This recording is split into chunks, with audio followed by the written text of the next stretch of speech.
here's some of the issues that bother me. Sure. And they're maybe more national, but they're Sure. still, Yep. they still affect us affect here us. locally too, yeah. And that is the Syrian refugee, crisis. The governor said that she'll allow them in. That's really scary, We don't want Oregon to look like Paris, but it very well could. Yeah, like you say, that's a very sensitive topic because, like you say, the least that we could do is just know who they are before they get in. That's and the best we could do is what they want is just stay in their own nation and just help their nation get rid of the terrorists. Create refugee zones where we can safeguard them there. Yeah, well, without them being Putin doesn't have a persecuted. problem getting rid of ISIS. Obama, if he wanted to get rid of ISIS, wouldn't be a problem. So I mean, if the pressure was on Washington, I mean, he seems to have a mind of his own, but to be sensitive to the refugee problem would be to help them in their own neighborhood, which is what they want. Yeah, I'm sure they just don't want to uproot and come to America for no good reason. Yeah. Why would anybody want to leave their home? Their families are there. They've lived there for generations. So speaking from their own mouths, they want to stay there.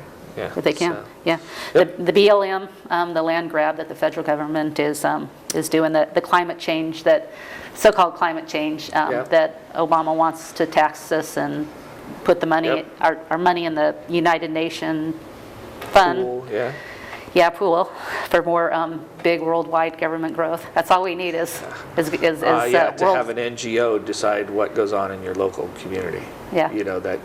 Wait a second, I didn't even elect that person. I didn't even elect the people that appointed the person. So the people who have gone to sleep on this issue, they're gonna wake up one day and they're gonna be in a world that they don't like. Yeah, I think like they say, it's not the dramatic change. You can drop a frog in a pot of boiling water and the frog will try to get out. But when you put the frog in the water and turn the water up slowly, the frog dies. He doesn't know that he's being boiled alive anymore. So it's the same thing. The BLM, if you look, I'd probably say, the western half of the United States, which was, if you look back to the expansion of the U.S., when Lewis and Clark first came out, that's predominantly where the federal government sees, well, we bought all this property, quote, quote, and then they started giving it away to railroads, started giving it away to people that wanted to settle out there, and now all of a sudden they have the hugest national parks out west, and well, that's the only space that was available for them to take.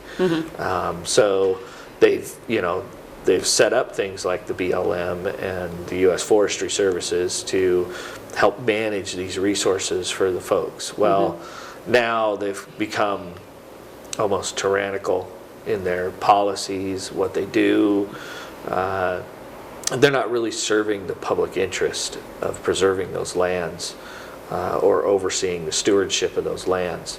It'd be difficult for all of us collectively to figure out maybe how we would steward the 96% of the forest land in the country that's never touched by the logging industry. But how would we steward that land? Well, hopefully we would do that through some model where we would try to have as much local control in that process. But there's a lot of contention, and some of it just comes from in the past there really wasn't a big concern. The BLM really, people would graze their cattle on land and they would take care of it, manage it, and the BLM really kind of just said, okay, that model's working out for us. And then now all of a sudden maybe you see a shift in who's being elected. Now you see different people coming to the head of the BLM, and now they're using it as a de facto power struggle to reclaim land that they probably shouldn't. Well, Harry Reid's son, I think it was, had a stake in the Bundy Ranch in Arizona. I think it was Nevada, Arizona.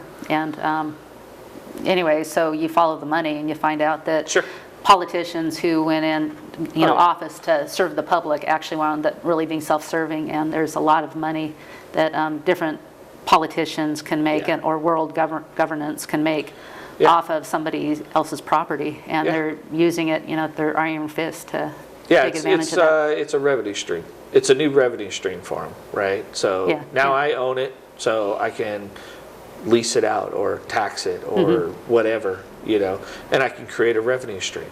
Yeah. The government, feeding on money is a never-ending process. Mm-hmm. Yeah. And why is that? Well, because we offer all these social programs, which started as safety nets and now have blown completely out of proportion and unsustainable. Well, where are you going to get more revenue from? Well, I'm going to squeeze all the turnips that I can and get whatever I can now that I can. And like you say, the person that's kind of got their head in the sand, it really doesn't affect me because I live in western Portland and I don't see any cows, farms, whatever, so I'm going to vote for stuff like this. And Yeah. come to find out that, guess what, soon they're going to be maybe driven back to the early 1900s. Yeah, well, and that's why, we talk about keeping the government small.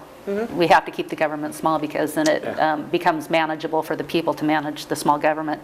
People can't manage a small government that's not a small government that's huge. Then they're managing us. So, that's why, whether a person's Republican, Democrat, or whatever, just I think that's important to keep in mind. It's for our own personal freedoms, no matter where you stand on all the social issues and things like that.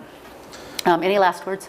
No, we just, like I said, we're heading into that 2016 election cycle, so May will be a big time. Like I said, we got some local candidates that are running for office and need to get people onto their teams, get them support. We'll need walkers, things like that, and the House and Senate races that'll be coming up, any of those.